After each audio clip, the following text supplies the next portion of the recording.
Hello అండి, నేను doctor Abid Ahmed, MBBS MD general medicine.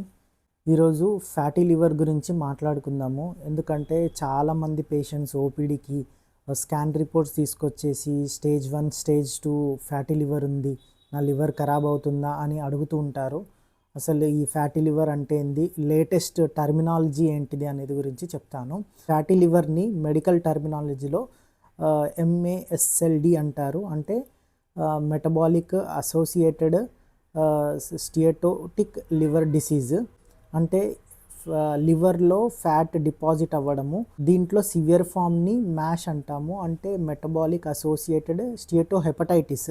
So దీనికి గల కారణాలు ఏంటి, ఎందుకు ఫ్యాటీ లివర్ వస్తుంది అనేది తెలుసుకుందాము. మెయిన్గా metabolic conditions like hyper tension కానీ, డయాబెటీస్ కానీ, డిస్లిపిడీమియా అంటే కొలెస్ట్రాల్ లెవెల్స్ ఎక్కువ ఉండడం కానీ, లేదంటే ఒబెసిటీ, ఇది మోస్ట్ కామన్.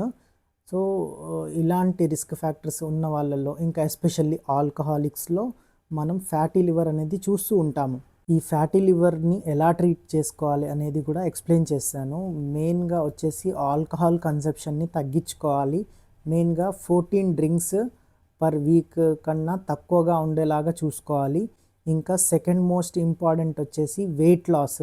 ఎప్పుడైతే 5 to 7% ఆఫ్ ద బాడీ వెయిట్ని కనుక మనం తగ్గించినట్లయితే, ఎస్పెషల్లీ ఓవర్ వెయిట్ ఉన్న వాళ్ళు, అంటే BMI మోర్ దాన్ 25 ఉన్న, ఒబెసిటీ మోర్ దాన్ 28 ఉన్న వాళ్ళు, మనకి 5 to 7% ఆఫ్ ద వెయిట్ కనుక తగ్గినట్లయితే మనకి ఫ్యాటీ లివర్ తగ్గే అవకాశం అనేది ఉంటుంది.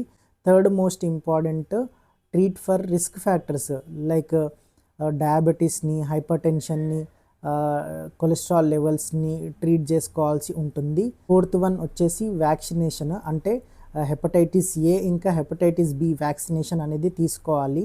And fifth one, vitamin D supplementation కూడా కొన్ని పేషెంట్స్లో ఫ్యాటీ లివర్ని ఇంప్రూవ్ చేస్తుంది. సిక్స్త్ వన్ వచ్చేసి కాఫీ డ్రింకింగ్, అంటే 2 times కాఫీ గనక డైలీ తాగినట్లయితే కొన్నిసార్లు ఫ్యాటీ లివర్ తగ్గే అవకాశం అనేది ఉంటుంది. ఒబెసిటీని తగ్గించే మెడిసిన్స్ అనేవి వాడుకోవాల్సి ఉంటుంది.